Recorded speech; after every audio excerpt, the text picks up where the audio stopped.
ప్రభు యొక్క ఘనమైన నామాన్ని బట్టి ప్రతి ఒక్కరికి వందనాలు చెల్లిస్తూ ఉన్నాను. ఈ ఉదయకాలాన్ని ఆయన సన్నిధిని సమీపించేటువంటి వారందరికీ సమాధానం అనుగ్రహించే దేవుని బట్టి ఎంతో వందనాలు చెల్లిస్తూ ఉన్నాను.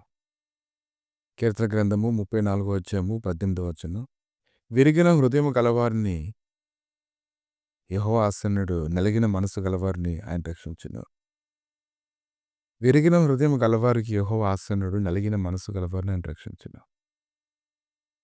ఒకడు శోధనలోనికి వెళ్ళిపోకుండా, దుఃఖంలోనికి వెళ్ళిపోకుండా ఉండేలాగా వెంటనే ఆయన వారిని దర్శించి వారున్నటువంటి పరిస్థితుల నుంచి విడిపించడానికి ఆయన శక్తిమంతుడే అన్నాడు.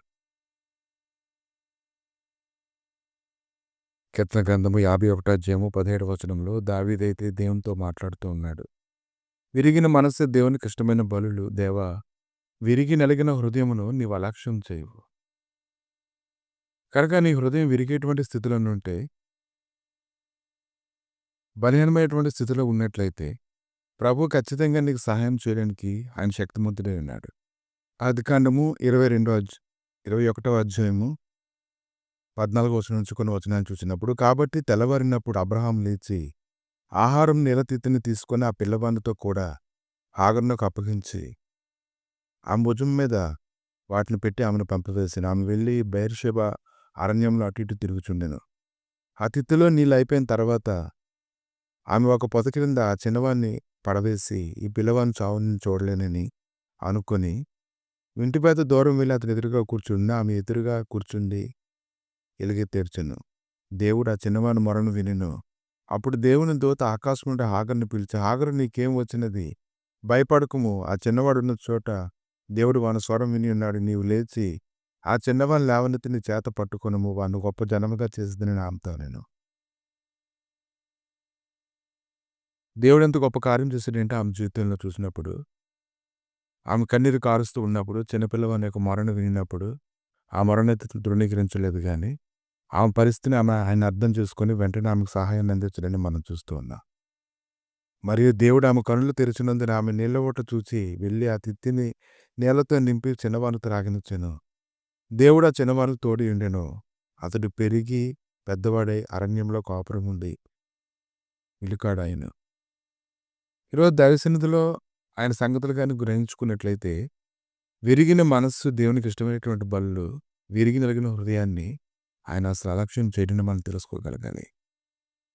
గుండె చెదిరిన వారిని బాగు చేయవాడు ఆయనే, వారి గాయములు కట్టువాడు కూడా ఆయనే. కాబట్టి ఒకడు పడిపోయినట్లయితే ఆయన తన చేయని తను ఖచ్చితంగా చాపుతాడు, వాడు లేవనెత్తాడు, వాడు ప్రతి పరిస్థితుల్లో నుంచి వారిని విడిపించడానికి కానీ శక్తిమంతుడే ఉన్నాడు. కనుక నిట్టూర్పులు విడవలసిన అవసరం లేదు. నువ్వు చూస్తుండగానే నీ దుఃఖమంతా ముక్కలైపోతూ ఉంటుంది. నీ గొప్ప సంతోషం నిన్ను ఆవరిస్తూ ఉంటుంది. ఆయన సహాయం చేయడానికి శక్తిమంతుడు ఉన్నాడు కనుక ఈ ఉదయకాలాన్ని ఆయన సన్నిధిలో నువ్వు మొరపెట్టినట్లయితే ఖచ్చితంగా ఏదో ఒక రీతిగా దేవుడు నీకు సహాయం చేయవాడే ఉన్నాడు. ఆయన బలులైతే కోరేవాడు కాదు. భక్తుడేంటి అంటాడు, కోరినట్లయితే నేను అర్పించేస్తాను, దహన బలైతే నీకు ఇష్టమైంది కాదు. దేవా, నీ కటాక్షం చొప్పున ప్రభు నాకు మేలు చేయు అని అతడు మాట్లాడుతూ ఉన్నాడు. కనుక నీకు కలిగేటువంటి ఆపదలు అనేకమైనప్పటికీ వాటన్నిటిలో నుంచి దేవుడు ఖచ్చితంగా నిన్ను విడిపిస్తాడు. నీవు మొరపెడితే దేవుడు ఖచ్చితంగా ఆలకిస్తాడు. శ్రమల్లో తోడు ఉండి నిన్ను విడిపిస్తాడు.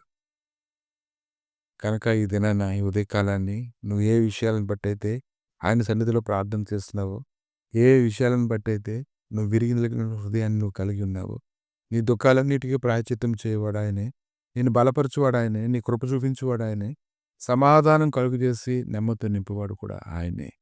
ప్రభు ఈ ఉదయకాలాన్ని నీకు సమాధానం కలుగజేసి గొప్ప సంతోషంతో నింపి రేపు ఉదయకాలాన్ని ఆయన సన్నిధిలో ప్రవేశించినట్లుగా నీకు సహాయం చేయనుగాక. ఆమె.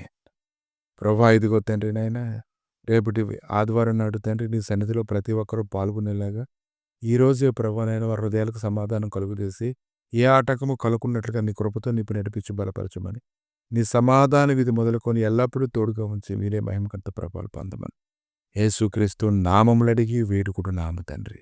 ఆమె.